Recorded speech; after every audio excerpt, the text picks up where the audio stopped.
जी नाज़रीन, आज आपसे बात करनी थी। जो कुछ हम देख रहे हैं कि गुज़िश्ता एक वीक से चल रहा है कि जहांगीर तरीन और इमरान ख़ान के माबैन जो एक तनाज़ा जो है वो शिद्दत इख्तियार कर गया है।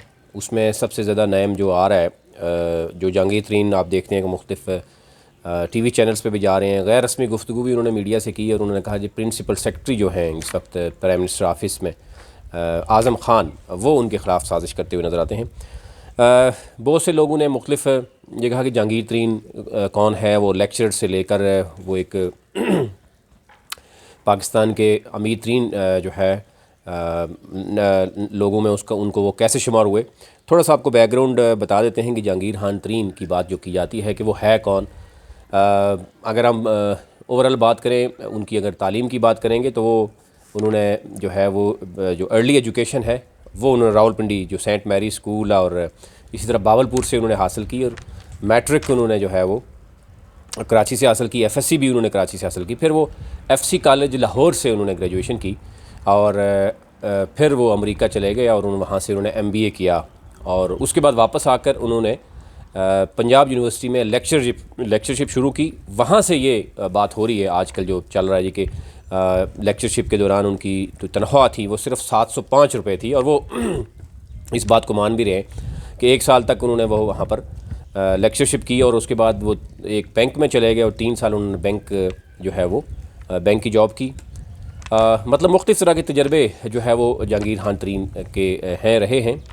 मतलब जो लोग ये समझते हैं कि जहांगीर खान तरीन कोई बहुत जल्द जो है वो इस जगह तक पहुँचे हैं, ऐसा हरगिज़ नहीं है। उनका कोई करियर आप देखेंगे तो 30-40 साल उनकी स्ट्रगल भी है, मेहनत भी है। फिर वो मुल्तान चले जाते हैं, यानी लोधरा में अपने जो उनके वालिद हैं उनकी जो ज़मीनें हैं वहाँ पर जाके उन्होंने काश्तकारी की। और वो बारहा इंटरव्यूज़ में ये भी कहते रहे हैं कि बता भी रहे हैं कि वो काश्तकारी जो है वो उनका पैशन है। अगर वो चारों चीज़ें जो अभी फ़िलहाल उनके पास मौजूद हैं, बिज़नेस भी कर रहे हैं वो, फिर पॉलिटिक्स भी, तो वो कह रहे हैं जी सबसे अहम जो मेरे लिए अगर है मैं सबको छोड़ दूँगा लेकिन काश्तकारी नहीं छोड़ूंगा। तो इससे लग भी रहा है कि उनका एक पैशन है। और 22 साल की उम्र में उन्होंने MBA किया और उसके बाद ये 1978 में वो मुल्तान यानी लोधरा गए और वहाँ से जो ज़मीनें थी उस पर उन्होंने काम शुरू किया। एक जो चीज़ नज़र आ रही है कि जो जहांगीर खान तरीन ज़ाहिर अमेरिका में रहे, वहाँ से तालीम हासिल की, तो उनकी उन्होंने दुनिया यानी देख ली थी। जो काश्तकारी में भी उन्होंने लेटेस्ट टेक्नोलॉजी और लेटेस्ट जो रिसर्च थी उसको अपनाया। और लोधरा आज जो जहांगीर खान तरीन के नाम से ही ज़्यादा पहचाना जाता है, उसमें एक बहुत बड़ा नाम है जहांगीर खान तरीन का। अगर ओवरऑल हम देखें तो ये एक मेहनत थी जो ये तसलसल रहा है उनका। वो वहाँ तक पहुँचे और फिर 20 साल तक वो वहाँ पर रहे। वही 2 कमरे जो आज भी शायद वो दिखा रहे होते हैं जो मीडिया से गुफ्तगू करते हैं। और उसके बाद यानी जो नज़दीक तरीन एरिया जहाँ पर ज़मीनें थी, बंजर ज़मीनें थी, जो कि पहले जो है वो किसी और उसके पास थी, महकमा जंगलात के पास थी शायद, या ज़रात के पास थी। उसके बाद वो आर्मी के पास चलेंगी। आर्मी की जो शुहादा थे या जो अफसरान थे उनके पास वो ज़मीनें गईं, लेकिन क्योंकि वो बंजर ज़मीनें थी, वहाँ पानी भी नहीं था, बड़े बड़े जो है वो मुख्तलिफ जंगली जो है वो वहाँ पर दरख्त थे, और वो आहिस्ता आहिस्ता वो ख़रीदते रहे वो ज़मीनें। और आज वो सारी ज़मीनें जो है वही बंजर ज़मीनें जो है वो आज वहाँ पर आम जो मुख्तलिफ आमों के जो वहाँ पर बागात नज़र आते हैं। तो जहांगीर खान तरीन की कोई एक दिन की स्ट्रगल नहीं थी, या कोई वो पैराशूटर के नहीं थे बने, वो बनते रहे। 1992 में उन्होंने पहली जो बनाई शुगर मिल लगाई, जो JWD जो आजकल जिसका चर्चा भी है। और लेटेस्ट अगेन मैं कहूँगा कि जो शुगर मिल की तरफ जाएँ तो वहाँ पर भी उन्होंने लेटेस्ट टेक्नोलॉजी को अपनाते हुए गन्ने की रिसर्च पहले उन्होंने शुरू की।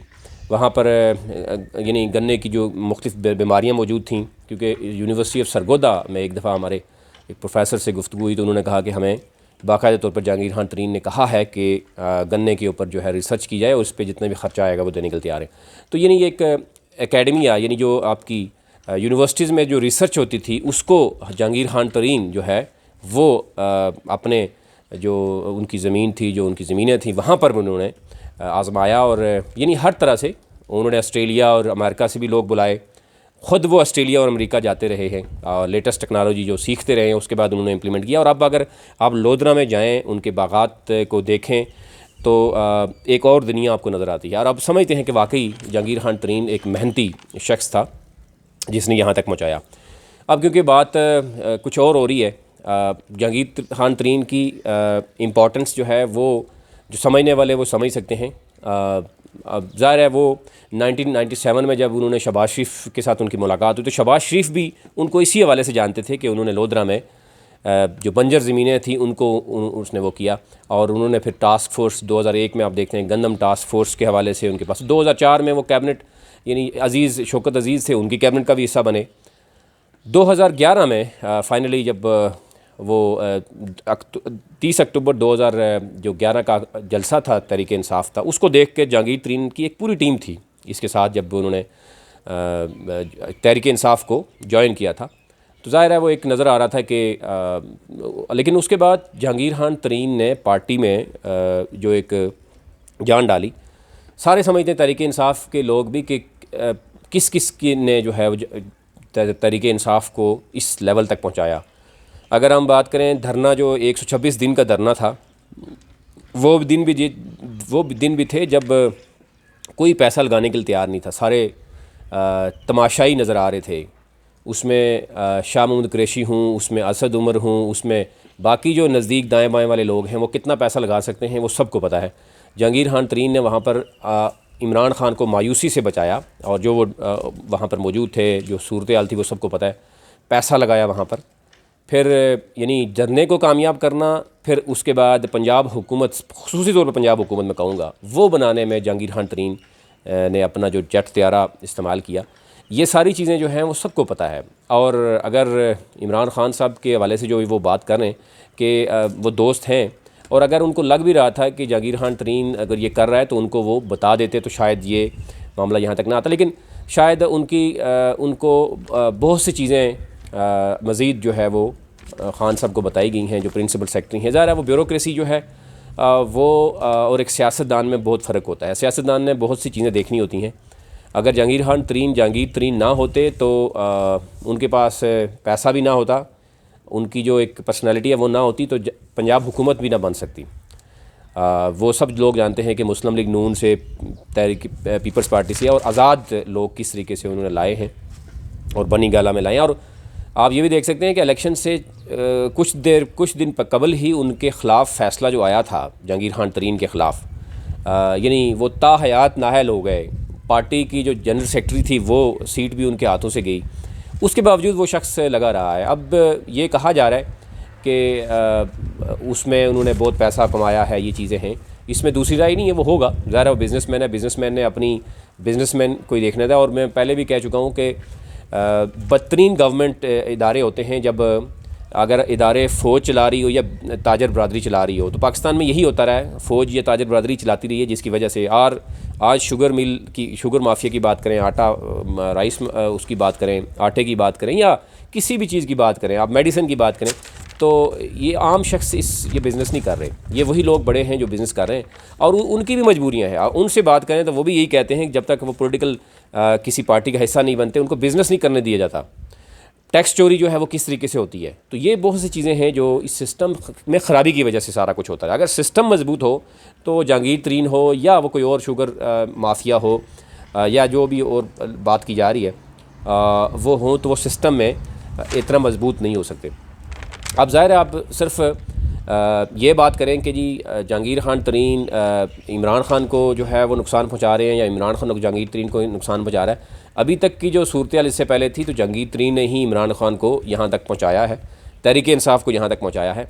आज जो दाएँ बाएँ इमरान खान की जहांगीर खान तरीन को दूर करने की कोशिश कर रहे हैं, तो आप ये देखिएगा कि ये पंजाब हुकूमत जो है वो भी और वफाक में भी बहुत बड़ी चीज़ें सामने आ सकती हैं। 25 अप्रैल के बाद देखना ये होगा, क्योंकि अभी तक जो जहांगीर खान तरीन का ग्रुप है वो भी खामोश है। उनको खामोश करवाया गया है कि अभी खामोश वेट एंड सी की पॉलिसी रखी गई है कि खामोशी से देखा जाए, वरना आप देखिएगा कि अब की बार क्योंकि जो चीज़ें सामने आई हैं वो तो आ गई हैं सिस्टम वीक होने की वजह से। हाँ, जहाँ जहांगीर तरीन लग रहा है कि जहांगीर तरीन रुकावट रहा है वहाँ पर तो ज़रूर होना चाहिए, लेकिन किसी को खुश करने के लिए जहांगीर तरीन को और दुनिया को दिखाने के लिए कि उनके बहुत करीबी दोस्त थे और उन्होंने उनके ऊपर पैसा भी खर्च किया, सब कुछ किया, और उसके बाद उनके ख़िलाफ़ कार्रवाई हो रही है, तो ये बहुत अच्छा होता है कि जब उसको भी बता दी जाता है कि भाई आपका ये जेट त्यारा इस्तेमाल हो रहा है, उसकी पार्टी फंडिंग से जनाब आपको पैसा दिया जाएगा, तो शायद ये चीज़ें भी ना नज़र आती। लेकिन जहांगीर खान तरीन के बारे में मैं वो देख रहा था कि ये लोग ये समझ रहे हैं कि शायद वो उसने कोई आके तहरीक इंसाफ में पैसा कमाया, ऐसा नहीं है। मुशर्रफ की कैबिनेट का भी वो हिस्सा रहे हैं। उससे पहले वो शहबाज शरीफ से मुलाकात भी हुई। 2011 में उन्होंने इस्तीफ़ा देकर वो तहरीक इंसाफ को ज्वाइन किया, और अभी भी वो अगर आप उनके लोधरा और बाकी जो एरियाज़ हैं, वो एक बहुत बड़ी पॉलिटिकल पार्टी से उनका ताल्लुक़ है।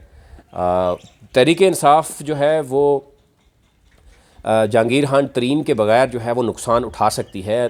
जहांगीर तरीन को तहरीक इंसाफ के बग़ैर भी फ़ायदा ही होगा, क्योंकि ये उनके नाकदीन भी ये समझ रहे हैं कि जहांगीर खान तरीन वो नहीं है। और जहांगीर खान तरीन उस तरीके से जो एक दिखाया जा रहा है कि माफिया और जागीरदार, वो उस तरह का जहांगीर खान तरीन भी नहीं है। जहांगीर खान तरीन ने अगर काम किया है तो ख़ुद इंटरेस्ट लेके उसने अपने ज़मीनों पे जो कुछ रिसर्च किया है वो हुकूमत पाकिस्तान को और उनको फ़ायदा भी हुआ। और दूसरा ये कि कोई एक शख्स भी कभी जहांगीर खान तरीन के सामने या जहांगीर खान तरीन के जुल्म के ख़िलाफ़ कहीं आपको नज़र नहीं आएगा।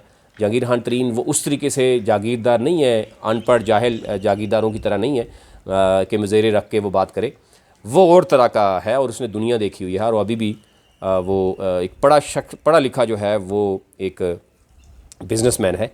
तो ये जो चीज़ें दिखाई जा रही थी, और 25 अप्रैल के बाद डेफ़िनेटली मज़ीद आ रही हैं, और कोशिश की जा रही है इमरान खान को मज़ीद इस हवाले से जो उनके करीबी हैं वो करने की कोशिश करेंगे। लेकिन जहांगीर खान तरीन या उसका ग्रुप जो है वो पोजीशन तो हुकूमत की वैसे भी है, 2 साल जो है वो ऑलमोस्ट होने को है, और अगर इस तरह का होता है 25 अप्रैल के बाद तो 6-7 माह के बाद ये पूरा ग्रुप जो है वो तख्ता उलट सकता है, ये भी बात की जा रही है। और वो जो ये ग्रुप अगर किसी भी पॉलिटिकल पार्टी में जाएगा तो बहुत सी चीज़ें नज़र आएंगी। और दूसरी तरफ ये भी कहा जा रहा है कि अगर इस्टेब्लिशमेंट उसके बाद मार्च अप्रैल के बाद, जब जून जुलाई के बाद अगर इस्टेब्लिशमेंट भी न्यूट्रल होती है तो उसमें भी जहांगीर खान तरीन ग्रुप जो है वो कोई बेहतर फ़ैसला कर सकेगा और बहुत सी चीज़ें सामने आएंगी। अभी 25 अप्रैल की बात की जा रही है, ज़ाहिर है एक और जो कर्ज़ा लेकर जिन लोगों ने किया पैसा किया, ये बहुत अच्छी बात है कि ये चीज़ें सामने आई हैं। ये अच्छी बात है कि प्राइम मिनिस्टर ने नाम जो है वो सामने लेके आए हैं, लेकिन इसको बजाय इसके कि एक शख्स तक रखे, यानी वो ये दिखाया जाए कि क्योंकि जहांगीर खान तरीन का नाम इसलिए ज़्यादा वो कर रहा है क्योंकि वो ज़ाहिर है एक बड़ा नाम है, तहरीक इंसाफ का सेक्रेटरी जनरल की ओहदे तक पहुँचना, फिर उनकी अपनी बहुत सी मुख्तलिफ पोलिटिकल पार्टी से होते हुए आना, तो इसलिए उनको एक यकीनी टारगेट किया गया है। अदरवाइज़ बहुत सी ऐसी चीज़ें हैं जो सामने आ रही हैं, लेकिन ज़ाहिर है जो अभी इंटरव्यूज़ सामने आ रहे हैं उसमें नज़र यही आ रहा है कि इमरान खान और जहांगीर खान तरीन दोनों को दूर रखने की जो कोशिश की जा रही है दोनों ग्रुप्स की तरफ से, वो अगर अभी से ही जो मौजूद हैं लोग वो संभाल ना सके तो इसमें तहरीक इंसाफ का नुकसान होगा, जहांगीर खान तरीन का कम नुकसान होगा। वो जो लोग समझते हैं कि जहांगीर खान तरीन शायद, क्योंकि उसके पास तो पहले ही कोई ओहदा नहीं है, वो पहले ही नाअहल है, पहले ही वो कोई मिनिस्टर है नहीं, और फिर हुकूमत के 2 साल वैसे भी गुजर चुके हैं, और अगर 6 माह 1 साल गुजारने के बाद अगर कोई बड़ा फ़ैसला करता जहांगीर खान तरीन तो वो बहुत ही अहम फ़ैसला होगा। वो तहरीक इंसाफ की बका का फ़ैसला होगा, वो जहांगीर खान तरीन की वो होगा। इसमें बहुत सी चीज़ें जो है वो सामने आ रही हैं। वो लोग जो ये समझते थे कि जहांगीर खान तरीन क्या है, यानी वो लेक्चरर से 705 की तनख्वाह लेते हुए वो एक इतना बड़ा नाम कैसे बना, उनके पास जेट त्यारा भी है, हज़ारों एकड़ उनके पास जगह हैं, शुगर मिल्स उनके पास हैं। ज़ाहिर है वो सिस्टम में, इसी सिस्टम में जो खामियां थी उसी से वो गुज़र के आया है, लेकिन वो 40 साल की उसकी मेहनत है। वो इसमें कोई शक नहीं कि जब हुकूमतों में लोग होते हैं तो वो फ़ायदा भी उठाते हैं, और सिस्टम वीक होने की वजह से सब फ़ायदा उठाते हैं, वो सारे फ़ायदा उठाते रहे। सिस्टम को अगर इमरान खान आज मजबूत करेगा तो या पहले मजबूत कर दिया होता या इन्हीं लोगों को शामिल करके सिस्टम को मजबूत किया होता तो शायद आज ये दिन ना देखने पड़ते। अभी भी वक्त है कि बल्दियाती जो इंतखाबात हैं उसको फ़ौरन जो है फोकस किया जाए, और जो वादा लेके आया गया था कि जी ग्रास रूट लेवल पर जनाब हम पैसा शिफ्ट करेंगे और आवाम को वहाँ पे उनके मसाइल हल होंगे, महकमा माल ठीक होगा, पटवारी कल्चर ख़ात्मा होगा, पुलिस का मामला ठीक होगा, हेल्थ और एजुकेशन पे होगा, आज वो सारी चीज़ें रुकावट बनी हुई हैं। सिस्टम वीक होने की वजह से चंद लोग उससे फ़ायदा उठाने की को भरपूर जो है वो कोशिश करते हैं। सिस्टम मजबूत करेंगे तो जहांगीर खान तरीन हो या ओमनी ग्रुप हो या जो है वो रहीम यार खान ग्रुप हो, ये सारे ग्रुप्स जो हैं वो उसमें स्क्रूटनी होती रहेगी। 25 अप्रैल ज़ाहिर है एक अहम उसमें चीज़ें नज़र आ रही हैं कि चीनी जो है वो सब्सिडी लेकर जो है वो चीनी कहाँ दी गई। ज़्यादातर अफ़गानिस्तान को दी गई, तो वहाँ पर तो LC यानी ओपन कंपनीज तो हो नहीं रही, तो फिर जो है वो स्मगल हुई है या वो पाकिस्तान में ही महंगी चीनी जो है वो सेल की गई है। एक तरफ सब्सिडी भी ले ली गई और महंगी भी सेल कर दी गई। इसमें बहुत सी चीज़ें जो है सामने आएंगी। यही सूरत हाल आटे में है। और आज भी लोग ये समझते हैं कि अगर ये माफिया इतना स्ट्रॉन्ग है तो फिर एक मज़ीद इमरान खान को ये एक्शन लेना चाहिए कि इन सब को नेशनलाइज़ कर ले, अगर इतनी हिम्मत है तो, ताकि आवाम को भी जो है वो करे। या दूसरा ऑप्शन ये है कि आप गन्ना ये ख़ुद हुकूमत ख़रीद के आगे जो है वो दे। मुख्तलिफ़ ऑप्शन आ रही हैं। आप देखें ये चीज़ें, ये मसाइल जो है वो 70 सालों से इसी से चलते हुए आ रहे हैं। 70 सालों से आपको रेट लिस्ट जारी हो रही है जिस पे अमल दरामद नहीं होता। सबसे बेसिक चीज़ है रेट लिस्ट। आज भी आपको मार्केट में जाएंगे तो DC साहिबान आपको कह देंगे ये रेट लिस्ट है, लेकिन अमल दरामद उस पर नहीं हो रहा। सिस्टम वीक होने की वजह से ये सारी चीज़ें सामने आ रही हैं। लेकिन जहांगीर खान तरीन के हवाले से कुछ लोग ये समझते थे कि शायद वो ऊपर से फ्लाई यानी पैराशूट के ज़रिए आया। ऐसा हरगिज़ नहीं है। वो एक पढ़ा लिखा शख्स है। वो मुख्तलिफ जो सिस्टम है उससे निकल के आया। वो कॉर्पोरेट सेक्टर भी में रहे, फिर उसने काश्तकारी भी की, पॉलिटिक्स में भी रहा और पढ़ा लिखा भी है। वो रवायती उस तरीके से जागीरदार नहीं है जो नज़र आता था। तो ये ज़रा बात आपसे क्लियर करनी थी आज।